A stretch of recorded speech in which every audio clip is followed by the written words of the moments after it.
एक शरीफ नौजवान जिसे कदम कदम पर संसार किया गया। जालिम माशरे की नाइंसाफियों, करप्ट पुलिस और दौलतमंद बदमाशों ने उसे भी एक गुंडा बनने पर मजबूर कर दिया। और जब एक शरीफ इंसान जराइम पेशा बन जाए तो वो सब गुंडों से ज्यादा खतरनाक हो जाता है। एक बदकिस्मत नौजवान जिसे जुर्म की दलदल ने एक आतिशफशां बना दिया। बदले की आग में जलते एक शरीफ नौजवान की कहानी।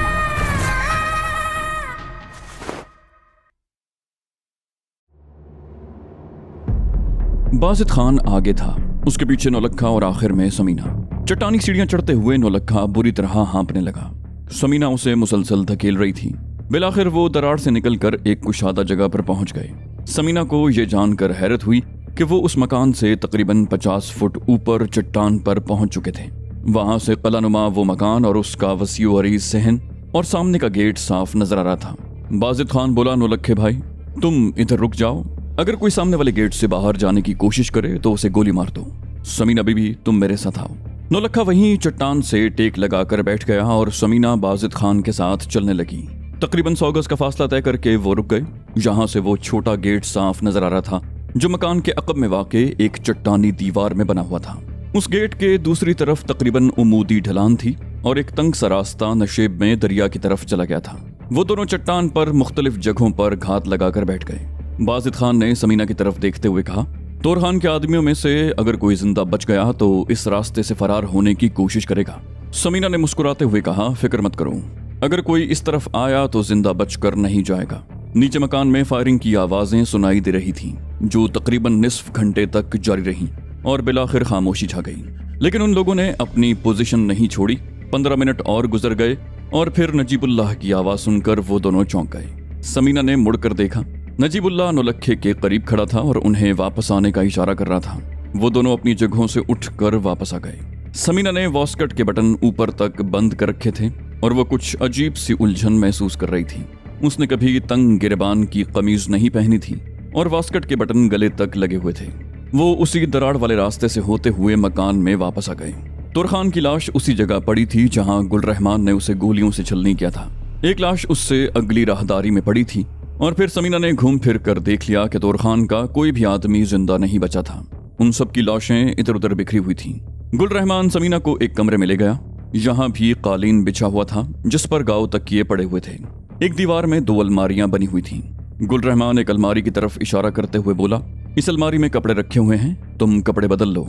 हम इतनी देर में लाशें ठिकाने लगा देते हैं, उसके बाद खाने का बंदोबस्त करेंगे, फिर बात होगी। शारिक भी साथ था, वो भी गुल रहमान के साथ बाहर निकल गया। समीना ने दरवाजा बंद कर लिया और अलमारी खोल ली।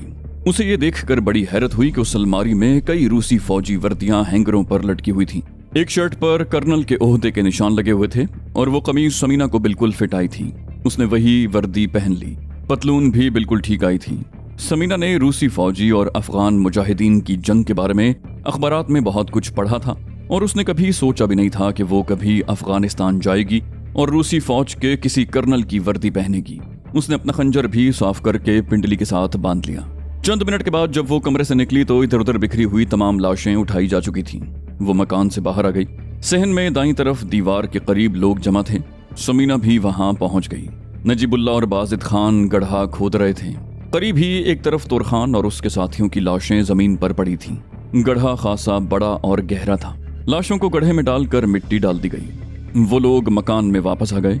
गुल रहमान अपने आदमियों को लेकर किचन में चला गया और समीना शारिक और नौलखे को लेकर उसी कमरे में आ गई जहां उसने कपड़े बदले थे। शारिक ने समीना की तरफ देखते हुए कहा, इस वर्दी में तो तुम वाकई रूसी फौज की कर्नल लगती हो। समीना बोली, मैं किसी कर्नल से कम तो नहीं हूँ। शारिक बोला, तुम वाकई किसी फौजी की तरह बहादुर हो, लेकिन ये तो बताओ कि वाकया क्या हुआ था। तुरखान जैसा आदमी तुम्हारे हाथ कैसे लगा? समीना बोली, वो बहुत ही घटिया आदमी था। वो चंद लम्हे खामोश रही, फिर अपने साथ पेश आने वाले वाकये की तफसील बताने लगी। आखिर में वो कह रही थी, अगर मेहराब खान की बेटी का दिया हुआ ये खंजर मेरे पास ना होता तो आज मैं अपने आप को नहीं बचा सकती थी। उसने पिंडली पर बंधा हुआ खंजर निकाल कर दिखाया। समीना और शारिक बातें कर रहे थे और नौलखा गाँव तकिए से टेक लगाए ऊँघ रहा था। तकरीबन 3 बजे गुल रहमान ने आकर बताया कि खाना तैयार हो चुका है। नौलखे को जगा दिया गया और वो लोग उठकर दूसरे कमरे में आ गए जहां कालीन पर दस्तरखान बिछा हुआ था और खाना लगा हुआ था। तला हुआ बकरे का खुश्क गोश्त, मोटी मोटी रोटियां और एक दो और चीजें थीं जो गोश्त ही से तैयार की गई थीं। समीना को उस वक्त खाना पहले से ज्यादा लजीज लगा। उसने खूब पेट भर कर खाना खाया। दूसरों ने भी खूब सेर होकर खाया था। खाने के बाद कहवे का दौर चला। समीना को गुल रहमान के सामने भी अपनी कहानी दोहरानी पड़ी। नौलखे ने गुल रहमान की तरफ देखते हुए कहा, तुरखान और उसके आदमियों के कत्ल से उनके कबीले से तुम्हारी दुश्मनी नहीं शुरू हो जाएगी। गुल रहमान उसकी तरफ देखते हुए बोला, हमारी दुश्मनियां तो नस्ल दर नस्ल चलती हैं, लेकिन जब तुरखान के कबीले वालों को मालूम होगा कि वो किस वजह से मारा गया है तो वो लोग भी उससे नफरत करेंगे। हम पठानों में मेहमानों को बहुत इज्जत दी जाती है। अगर कोई मेरा जानी दुश्मन मेरे मकान पर हमला कर दे और उसे पता चल जाए कि मेरे घर में कोई मेहमान ठहरा हुआ है तो वो मेहमान को कोई गजंद नहीं पहुंचाएगा।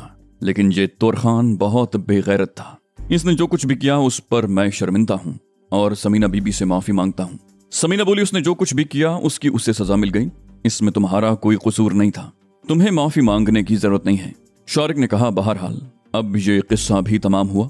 मैं ये मालूम करना चाहता हूं कि अब क्या प्रोग्राम है। गुल रहमान बोला, कल किसी वक्त मलिक फिरोज यहाँ आएगा।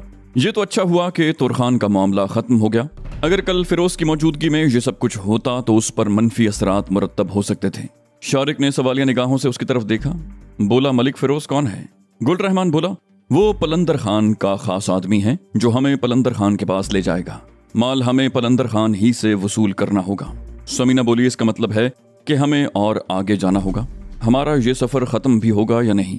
गुल रहमान ने मुस्कुराते हुए कहा, शायद तुम पिछले वाकयात की वजह से इस सफर से उकता गई हो, लेकिन अब वो सूरत हाल नहीं रही और मुझे यकीन है कि अब तुम इस सफर से पूरी तरह लुत्फानंदोज होगी। समीना ने सवालिया निगाहों से उसकी तरफ देखा। बोली, लेकिन जाना कहाँ है? गुल रहमान बोला, हमारी मंजिल सूबा लोगर में काबुल गजनी शाहरा पर वाक़े सईदाबाद नामी वो छोटा सा शहर है जहाँ पलंदर खान हमारा मुंतजर है। दरिया लोगर की वादी को अफगानिस्तान की हसीन तरीन वादी कहा जा सकता है। उसमें सरबफलक पहाड़ भी हैं, मीलों तक फैली हुई जरखेज वादियां भी और गुनगुनाती हुई नदियां, चश्मे और दरिया भी। तुम्हें इस सफर में बोरियत नहीं होगी। समीना बोली, कितने घंटे का सफर होगा? गुल रहमान ने मुस्कुराते हुए कहा, घंटे नहीं, दिन। घोड़ों पर सफर करते हुए 2 या 3 दिन भी लग सकते हैं। समीना के मुंह से बेख्तियार गहरा सांस निकला। बोली, 2-3 दिन? नौलखा अभी तक खामोश बैठा था। 2-3 दिन का सुनकर वो भी सीधा होकर बैठ गया। वो उसकी तरफ देखते हुए बोला, ओ भाई गुल रहमान, लगता है तुम हमें सफर में ही खर्च कर दोगे। गुल रहमान ने मुस्कुराते हुए कहा, यही तो जिंदगी है नौलखे भाई। आओ मैं तुम लोगों को इस किले की सैर करवाऊं। रूसियों के खिलाफ जंग में ये किला मुजाहिदीन की सरगर्मियों का बहुत बड़ा मरकज रहा है। तुम इसकी तारीख सुनोगे तो हैरान रह जाओगे। नौलखा बोला, ये किला तुमने बनवाया है? उसके लहजे में हल्का सा तंज था। गुल रहमान बोला, ये किला मैंने तो नहीं बनाया, लेकिन इसके नक्शे से इस तरह वाकिफ हूँ जैसे अपने हाथ की लकीरों से। आओ मैं तुम लोगों को दिखाऊं। ये कहते हुए वो उठ गया। वो लोग भी उसके साथ उठकर कमरे से बाहर आ गए और गुल रहमान उन्हें मुख्तलिफ राहदारियों और कमरों में घुमाता हुआ उस किले की तारीख के बारे में बताने लगा। बाहर से वो मकान बज़ाहिर छोटा लगता था, लेकिन घूम फिर कर देखने से पता चला कि वाकई किले की तरह वसीओ अरीज था। उसका सहन इतना बड़ा था कि उसमें 300-400 अफराद की रिहाइश का बंदोबस्त हो सकता था। मकान के पिछली तरफ पहाड़ी के दामन में भी कुछ कमरे बने हुए थे। उनके बारे में गुल रहमान ने बताया कि उन कमरों को अनाज के गोदामों के तौर पर इस्तेमाल किया जाता था। उस मकान के नीचे एक बहुत बड़ा तहखाना भी था। गुल रहमान ने उन्हें वो तहखाना भी दिखाया। गुल रहमान के कहने के मुताबिक रूसी फौज से लड़ाई के दौरान ये किला अफगान मुजाहिदीन की सरगर्मियों का बहुत बड़ा मरकज रहा था। यहाँ से काबुल की तरफ मुजाहिदीन को गोला बारूद और खाने पीने की अशिया फराहम की जाती थी। पाकिस्तान आने वाले अफगान महाजरीन के बेशतर काफिले यही रास्ता इस्तेमाल करते थे और रूसी फौज के गनशिप हेलीकॉप्टर उनका ताक़ुब करते हुए बाज़ औक़ात पाकिस्तान की सरहद में भी दाखिल हो जाते थे। उन्होंने कई मरतबा पाकिस्तानी बस्तियों पर मिसाइल भी फेंके थे, जिनसे जानी और माली नुकसान भी हुआ था। इस किले में मुकीम मुजाहिदीन रूसी गनशिप हेलीकॉप्टरों की मज़ाहमत भी करते थे। समीना ने अपने कमरे की उस अलमारी में बहुत सी रूसी फौजी वर्दियां देखी थीं। उनके बारे में गुल रहमान ने बताया कि उस किले में मुकीम अफगान मुजाहिदीन रूसी फौजियों के कैंपों पर हमले करते और माल गनीमत इस किले में जमा किया जाता, जिनमें खुराक के जखीरे, गोला बारूद के अलावा फौजी वर्दियां भी शामिल होती। बाद में ये चीजें मुजाहिदीन में तकसीम कर दी जाती। जब वो किले की सैर करके घास के मैदान में आए तो 5:30 बज चुके थे। वो लोग घास पर ही बैठ गए। नजीबुल्ला उन सब के लिए कहवा बना कर ले आया और कहवे की चुस्कियों के दौरान भी गुल रहमान उन्हें अफगान मुजाहिदीन के कारनामों के बारे में बताता रहा। शाम का अंधेरा फैलने लगा तो वो लोग एक कमरे में आ गए। यहाँ बिजली नहीं थी। रोशनी के लिए मशलें इस्तेमाल की जा रही थीं, जिनमें जानवरों की चर्बी इस्तेमाल होती थी। कमरों की दीवारों में मशलों के लिए बाकायदा स्टैंड बने हुए थे, जिनके ऊपर चिमनी नुमा पाइप लगे हुए थे। धुआं उन चिमनियों के जरिए बाहर निकल जाता। इस तरह कमरों में न तो चर्बी के जलने की बू फैलती थी और न ही धुआं। रात का खाना 8 बजे से पहले ही खा लिया गया। तुर खान और उसके साथियों का किस्सा तमाम हो जाने के बाद अगरचे किसी किस्म का खतरा नहीं था, लेकिन गुल रहमान ने अपने एक आदमी की ड्यूटी किले के गेट पर लगा दी। समीना, शारिक और नौलखा एक कमरे में थे और गुल रहमान बाजिद खान के साथ दूसरे कमरे में। नजीबुल्लाह गेट पर जा चुका था। वो तीनों कुछ देर तक बातें करते रहे। नौलखा जल्द ही नींद की आगोश में पहुंच गया। कमरे में उसके खर्राटे गूंजने लगे। शारिक अपनी जगह से उठकर समीना के करीब आ गया और वो देर तक सरगोशियों में बातें करते रहे और बिलाखिर वो भी नींद की आगोश में पहुंच गए। रात के आखिरी पहर समीना की आंख खुल गई। वो उठकर बैठ गई। कमरे में मशल की रोशनी थी। शारिक और नौलखा गहरी नींद में थे। नौलखे के खर्राटे कमरे में गूंज रहे थे। समीना को इस बात पर हैरत हो रही थी कि उसकी आंख क्यों खुल गई। उसने खिड़की की तरफ देखा। बहुत हल्की सी रोशनी हो रही थी और फिर उसके थोड़ी ही देर के बाद फजा में अल्लाहु अकबर की सदा सुनाई देने लगी। वो नजीबुल्लाह था जो बाहर किसी जगह पर खड़ा अजान दे रहा था। समीना को उन लोगों के साथ रहते हुए कई रोज हो गए थे और ये बात उसने खास तौर पर नोट की थी कि ये लोग नमाज की बड़ी सख्ती से पाबंदी करते थे। समीना खिड़की के करीब आकर खड़ी हो गई। 10-15 मिनट के बाद उसने 3 आदमियों को घास पर खड़े देखा। वो गुल रहमान और उसके दोनों साथी थे जो फजर की नमाज के लिए वहां जमा हो गए थे। बाजिद खान जमात करवा रहा था। जब वो लोग नमाज पढ़ चुके तो समीना भी कमरे से निकल आई। बाहर आते ही उसे फर्री सी आई। सुबह की ठंडी हवा ने उसके पूरे जिस्म में सर्दी की एक लहर सी दौड़ा दी। वो देर तक ताजा और ठंडी हवा में टहलती रही। 7 बजे तक नौलखा और शारिक भी उठ गए। नाश्ता तैयार हो चुका था। वो सब लोग एक कमरे में जमा हो गए। नाश्ते के बाद बाकी लोग तो उसी कमरे में बैठे बातें करते रहे। अलबत्ता समीना कमरे से बाहर आ गई और किले के वसीओ अरीज सहन में घूमने लगी। गेट के करीब ही दाईं तरफ फसील के साथ ऊपर जाने के लिए सीढ़ियां थीं, जहां फसील पर एक छोटा सा वॉच टावर बना हुआ था। समीना सीढ़ियां चढ़ती चली गई। वॉच टावर ज्यादा बड़ा नहीं था। 4x4 फुट का कमरा था, जिसकी ऊंचाई भी 8 फुट से ज्यादा नहीं थी। पत्थर की दीवारों में चारों तरफ बड़े बड़े सुराख बने हुए थे, जिनसे अतराफ में देखा जा सकता था और इन्हीं सुराखों से राइफलों से फायरिंग भी की जा सकती थी। समीना सामने वाले सुराख से बाहर झांकने लगी। ये सुराख 4 इंच चौड़ा और 6 इंच लंबा था। इससे किले के गेट से लेकर नशेब में दूर तक देखा जा सकता था। समीना को सुराख से बाहर झांकते हुए बड़ा अजीब सा लग रहा था। उसे यूं महसूस हो रहा था जैसे वो अपने वक्त से सदियों पीछे चली गई हो। नशेब में बहुत दूर दरिया का पानी धूप में चमक रहा था। दरिया के दूसरी तरफ पहाड़ियां थीं। इन्हीं पहाड़ियों में वो तंग सा दर्रा भी दिखाई दे रहा था, जिससे गुजरकर वो लोग यहाँ आए थे। समीना वॉच टावर में खड़ी उन सुराखों से चारों तरफ देखती रही। वो उस वक्त दाईं तरफ सुराख के सामने खड़ी थी। उस तरफ दरिया बहुत आगे जाकर पहाड़ियों में गायब हो गया था। समीना वहां से हटना चाहती थी कि दरिया के दूसरी तरफ कोई मुतहर्रक चीज देखकर चौंक सी गई। वो गौर से उस तरफ देखने लगी। वो कोई घुड़सवार था जो दरिया के दूसरे किनारे के साथ साथ इसी तरफ आ रहा था। फासला बहुत ज्यादा होने की वजह से घुड़सवार का चेहरा दिखाई नहीं दे रहा था। अलबत्ता उसके कंधे पर लटकी हुई राइफल की नाली धूप में बार बार चमक रही थी। समीना गहरी नजरों से उसकी तरफ देखती रही। घुड़सवार एक जगह रुक गया। घोड़े का रुख अब दरिया की तरफ था। घुड़सवार इधर उधर देख रहा था। उसे शायद दरिया पार करने के लिए किसी मुनासिब जगह की तलाश थी। फिर चंद गज आगे बढ़कर उसने घोड़े को दरिया में डाल दिया। उस जगह दरिया में जगह जगह पत्थर भी उभरे हुए नजर आ रहे थे। ये तो समीना कल ही देख चुकी थी कि दरिया ज्यादा गहरा नहीं था। कल उन्होंने भी इसी तरह दरिया पार किया था। घोड़ा आहिस्ता आहिस्ता पानी में चलता हुआ दरिया के दूसरे किनारे की तरफ आ रहा था। कई जगह सवार को घोड़े का रुख बदलना पड़ा था और बिलाखिर वो किनारे पर पहुंच गया। अब घोड़े का रुख उस किले की तरफ था। घुड़सवार का चेहरा धूप के रुख पर था और समीना उसका चेहरा भी देख सकती थी। वो कोई लंबा तड़ंगा अफगान था। छोटी दाढ़ी थी। समीना चंद लम्हे उसकी तरफ देखती रही। फिर वॉच टावर की सीढ़ियां उतरती हुई नीचे आ गई और मकान की तरफ दौड़ने लगी। गुल रहमान वगैरह अभी तक उसी कमरे में बैठे बातें कर रहे थे। शारिक ने उसकी तरफ देखते हुए पूछा, क्या बात है, बड़ी बदहवास हो रही हो? समीना ने अपने बेरब तनफ्फुस पर काबू पाने की कोशिश करते हुए कहा, एक घुड़सवार इस तरफ आ रहा है। वो ज्यादा दूर नहीं है। गुल रहमान एक झटके से उठकर खड़ा हो गया। ओह, वो यकीनन मलिक फिरोज होगा। उसने दीवार के साथ रखी हुई राइफल उठा ली। नजीबुल्लाह खान, बाजिद खान और शारिक भी अपनी राइफलें उठाकर उसके पीछे ही कमरे से निकल गए। नौलखा अपनी जगह पर बैठा रहा। समीना ने भी बाहर जाना चाहा तो नौलखे ने उसे रोक लिया। बोला, बैठो समीना बीबी, तुमसे कुछ बातें करनी है। समीना उसके करीब कालीन पर बैठ गई। समीना ने सवालिया निगाहों से उसकी तरफ देखा। बोली, क्या बात करना चाहते हो नौलखे? नौलखा बोला, लाहौर में हाजी से एग्रीमेंट करके हम तो मुसीबत में फंस गए हैं। समीना मुस्कुराई, बोली घबरा गए? मैं औरत होकर नहीं घबराई और तुम मर्द होकर घबरा रहे हो। नौलक्खे ने उसकी तरफ देखा, बोला ये बात नहीं है समीना बीबी। गुल रहमान बता रहा था कि हमें घोड़ों पर 2-3 दिन की मुसाफत और तय करनी है। इस मुल्क के हालात का तुम्हें अंदाजा नहीं है? तुम तो नाश्ता करके घूमने फिरने चली गई थी और हम यही बातें कर रहे थे। गुल रहमान बता रहा था कि रूसी फौजों की वापसी के बाद इस मुल्क के इक्तदार पर कब्जा करने के लिए कई धड़े बन गए हैं।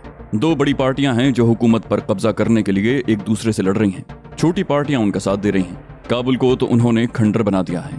खुद गुल रहमान बता रहा था कि अफगानिस्तान को रूसियों ने इतना नुकसान नहीं पहुंचाया जितना अफगान लीडर पहुंचा चुके हैं या पहुंचा रहे हैं। समीना बोली, लेकिन हमारा इन मामलात से क्या ताल्लुक? नौलखा बोला, ताल्लुक है। जिस इलाके में हम सफर कर रहे हैं या जहां तक हमें जाना है वहां भी अफगान बाशिंदे आपस में लड़ रहे हैं। हम अगर इस लड़ाई में फंस गए तो जिंदा बचना मुश्किल होगा। समीना बोली, हम उनकी लड़ाई में क्यों उलझने लगे? नौलखा बोला, हमारा आगे जाना खतरे से खाली नहीं है समीना बीबी। वो सारा इलाका लड़ाई की जद में है। हम भी न चाहने के बावजूद इस जद में आ सकते हैं। चंद लम्हों की खामोशी के बाद वो दोबारा बोला, मुझे तो अब हाजी की नीयत पर भी शुबा होने लगा है। समीना ने उलझी हुई नजरों से उसकी तरफ देखा, बोली, कैसा शुबा? नौलखा बोला, लाहौर और उसके निवाह में मनशियात और असलहे की स्मगलिंग पर हाजी की इजारादारी थी।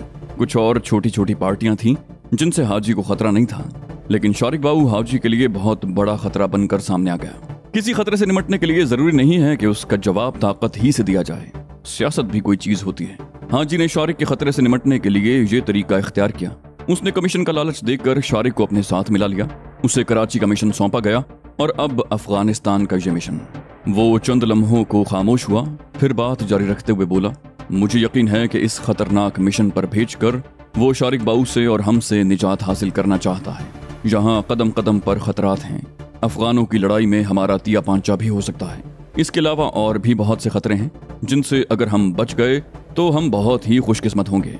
वैसे मुझे यकीन है कि हाजी ने हमारी मौत का पूरा बंदोबस्त करके हमें यहाँ भेजा है। कल का वाकया तुम्हारे सामने है। मेरा तो ख्याल है कि वो सब कुछ भी हमारे खिलाफ साजिश का एक हिस्सा था।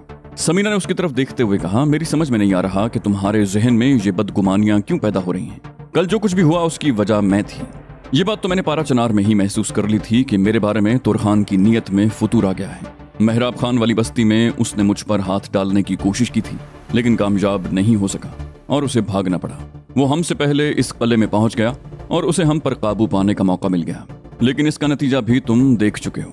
अगर ये हमारे खिलाफ कोई साजिश होती तो गुल रहमान, तुरखान और उसके 6-7 आदमियों को मौत के घाट न उतार देता। नहीं नौलखे, मैं तुमसे इत्तेफाक नहीं करूंगी। बिलफर्ज अगर हाजी ने हमें किसी साजिश के तहत यहाँ भेजा होता तो अफगानिस्तान की हुदूद में दाखिल होने के बाद हमें बड़ी आसानी से मौत के घाट उतारा जा सकता था और किसी को कानो कान खबर भी ना होती। समीना उठकर खिड़की से बाहर देखने लगी, फिर बोली, हाजी और गुल रहमान के बारे में शुबहात जहन से निकाल दो। अगर हम इस मिशन में कामयाब हुए तो यकीन करो हाजी हमारे कदमों में होगा। शारिक भी बेवकूफ नहीं है। उसने बहुत सोच समझकर हाजी की ये पेशकश कबूल की है। वो इस गैंग के मरकजी आदमियों से राब्ते की कोशिश कर रहा है। अगर शारिक अपने मकसद में कामयाब हो गया तो चंद हफ्तों बाद लोग हाजी का नाम भूल जाएंगे। वो बात करते करते रुक गई और खिड़की से किले के गेट की तरफ देखने लगी। फिर नौलखे की तरफ देखे बगैर बोली, जिस घुड़सवार को मैंने दरिया की तरफ से आते हुए देखा था वो किले के गेट पर पहुंच चुका है। गुल रहमान और उसके साथी बड़ी गर्मजोशी से उसका इस्तकबाल कर रहे हैं। आओ देखते हैं वो कौन है। वो खिड़की से हटकर दरवाजे की तरफ बढ़ गई। नौलखा भी उठकर उसके साथ चल पड़ा। वो दोनों राहदारियों से निकलकर बरामदे के सामने रुक गए। बाजिद खान मेहमान का घोड़ा लेकर अस्तबल की तरफ जा रहा था और मेहमान गुल रहमान वगैरह के साथ मकान की तरफ आ रहा था। समीना और नौलखा भी चंद कदम आगे बढ़ गए। मेहमान ने गर्मजोशी से नौलखे से मुआनिका किया, फिर दोनों बाहें फैलाकर समीना की तरफ बढ़ा। समीना बदहवास सी होकर 2 कदम पीछे हट गई। उसने रूसी फौजी वर्दी पहन रखी थी, सर पर टोपी थी और बादियों नजर में वो कोई मर्द ही लगती थी। उसे पीछे हटते देखकर मेहमान के माथे पर बल पड़ गए, लेकिन जब गुल रहमान ने अपनी जबान में बताया कि वो मर्द नहीं औरत है तो मेहमान के चेहरे पर उलझन के तासुरात उभरे। फिर झेंप मिटाने के लिए उसने कहकहा लगाया। दूसरे भी उस कहकहे में शामिल हो गए। समीना गहरी नजरों से उसकी तरफ देख रही थी। वो मलिक फिरोज था। 6.5 फुट से निकलता हुआ कद, सुर्खो सफेद रंगत और छोटी स्याह दाढ़ी उसके चेहरे पर बड़ी भली लग रही थी। समीना के अंदाजे के मुताबिक उसकी उम्र 30-32 के लगभग रही होगी। उसके चेहरे पर थकन के आसार नुमायां थे। वो लोग उसी कमरे में आ गए जहां नाश्ता किया गया था। मलिक फिरोज तवील सफर करके आया था। वो न सिर्फ थका हुआ था बल्कि उसे भूख भी लग रही थी। सबसे पहले उसके लिए नाश्ते का बंदोबस्त किया गया। बाजिद खान 15 मिनट के अंदर अंदर उसके लिए नाश्ता और सबके लिए कहवा तैयार करके ले आया। नाश्ते के बाद वो तो बातें करने लगे और समीना और नौलखा कमरे से बाहर निकल आए और बरामदे में बैठ गए। दोपहर के खाने पर वो सब जमा थे। उस वक्त समीना को बताया गया कि वो लोग कल सुबह सवेरे यहाँ से रवाना हो जाएंगे। समीना तो खुश थी, लेकिन नौलखे का मुंह लटक गया। वो कोशिश के बावजूद हाजी के बारे में पैदा होने वाले शुबहात को जहन से नहीं झटक सका था।